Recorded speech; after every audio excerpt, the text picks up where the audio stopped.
They're the folks that are struggling. They're underemployed or unemployed, and they feel like Washington's not doing it for them. And quite frankly, I don't think Hillary's shown any vehicle or mechanism to get them out of that situation. And Trump's actually talking to those folks, and he speaks in very minimalistic language. He doesn't speak in big glorified terms. He actually, I think, speaks at even a level that they understand. It's very easy to understand where Trump's coming from. He doesn't talk Washingtonian, for example. Love it. Okay. I know, I just think that maybe I'm wrong, I'm reading it the wrong way. It sounds like you're talking down to people like, they don't understand because they can't. I think that's one of Trump's greatest attributes. I think Trump has realized a few things. One, Trump is not we've made him this, and even I think I've said this many times, and I was incorrect, and I know the media is doing it. The left-wing mainstream media has been doing it. But we've made Trump to be this populist socioeconomic candidate where he's speaking to a certain group of people based on their income level, they're forgotten, but no, Trump's a very cultural candidate. Trump is more George Wallace than he is Ronald Reagan. That is so wrong. Trump is speaking to people's very primal, visceral. I understand that, but what I'm incorrect. saying is I don't think that Donald Trump's supporters are stupid. I think that they're smart. No, not at all. They're very smart. I don't think that's what you Comparison meant. is absolutely ridiculous. Hang on. Absolutely ridiculous. I don't think that's what you meant, but for it. that's what I hear. It's like his voters or his supporters are not very smart. That's not what you meant. I think he's able to resonate with them at a level of things where they're really He hurting. resonates with the whole Go spectrum ahead. of voters, whole spectrum of voters. Everybody from a cab driver to somebody in the inner city to folks like myself in business. He resonates with the whole spectrum of people. And he spoke of that tonight. He spoke of veterans, factory workers, people in inner cities. You have no basis for the George Wallace comparison. I have a lot of basis. You have a Republican candidate who's going out there and that. speaking about the 4,000 murders in Chicago since Barack Obama became president. You have a Republican candidate who's saying we have absolute despair in our inner cities, and he will go in and fix that, like it's being fixed by businnesmen in Detroit as we speak. So that's a great thing. And if that's a negative thing for you, then I'm sorry. What's your candidate doing? You want to know the basis?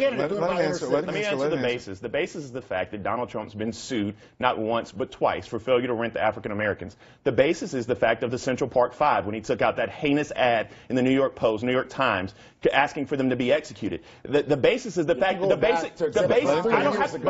can go back to 2008 when the basis is the fact that he started the birther movement. So that is the basis for. You asked me a question. You asked me a direct question that said, "What is the George Wallace comparison?" And I just gave it to you. The fact that picking at things in his father's business career. That's your examples. I just said 8 years. I mean, 8 years ago, 7 years ago. Donald 2011 was the birther thing. The 2011, the birther movement. And that's your basis. Asking a question where our president is from is not a basis for comparison to George Wallace. What has your candidate? No, it is because what has your candidate Hillary Clinton done for the inner cities? Her first speech was actually. Just follow me, Boris, because her first speech was at the Dinkins Institute right here in New York City. Do you know what her first speech was on the campaign trail? It was about criminal justice reform, talking about how we're going to... How are the Clintons doing on criminal justice reform? Finish a sentence? How are the Clintons doing on criminal justice Boris, reform? let him finish and I will let you get in. You know what? They're doing very well. You know why they're doing well? Because they're actually talking about unraveling the prison industrial complex.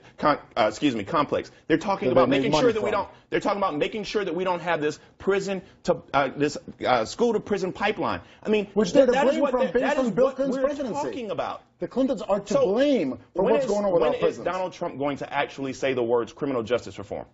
Well, the Clintons have said it plenty. How did that work out? It didn't work out well at all. When is he going to say criminal justice reform? What he's saying is that he's going to save our inner cities because the economy is at its basis. How? Look at Detroit. Dan Gilbert is pouring money by giving investments, by investing in our inner cities, and not he's going to give black people handouts. And not reforming the criminal justice system, which the Clintons did, which is responsible for the amount of African Americans in jail. So he's not going to reform the criminal justice system, and he's going to give handouts. It's not about handouts. What is he doing? It's about revitalizing economies, putting business. How? Look at Bushwick. Look at Bushwick. How? Bringing businesses, giving businesses tax incentives. How? Tax incentives, a 50% corporate tax rate. I'm answering you and you're laughing at me. I'm answering you and you're laughing at me. The 50% corporate tax rate. How about you start with that? That is going. Giving tax incentives for people who are investing in inner cities. Tax incentives for businesses who go into inner cities. Is there anything wrong? Do you not like that? There's nothing wrong. You brought up a speech. Your candidate has been in public service for 40 years. And she's got nothing on this. We can actually go. Actually, you're flat out wrong. Because have you ever heard of the CHIPS program? Okay. Do you know what the CHIPS program is? What does that do for inner cities? There are 6 million children, many of which actually look like me and you, Boris, and Don, that actually have health insurance now. Not quite. They actually have health insurance now because of the CHIPS program. That helped the 4,000 people shot and killed in Chicago since 2008? It did not. Is that helping anybody in Milwaukee? That's not helping anybody in the inner cities that are destroyed by the Clinton-Obama economy. Actually, there was I forget who the law enforcement I saw official who was on a couple of days ago said that under the Clinton administration, police departments were getting more money than under any other administration, and they were able to fight crime better even than the Bush administration. Well, that's relative. But that's relative. I mean, the crime bill did have the crime bill. The 1994 crime bill was devastating. It was a mess. It was devastating. So you don't support that? Not at all. No. Okay, does Hillary Clinton? Oh, not anymore. No, Not anymore.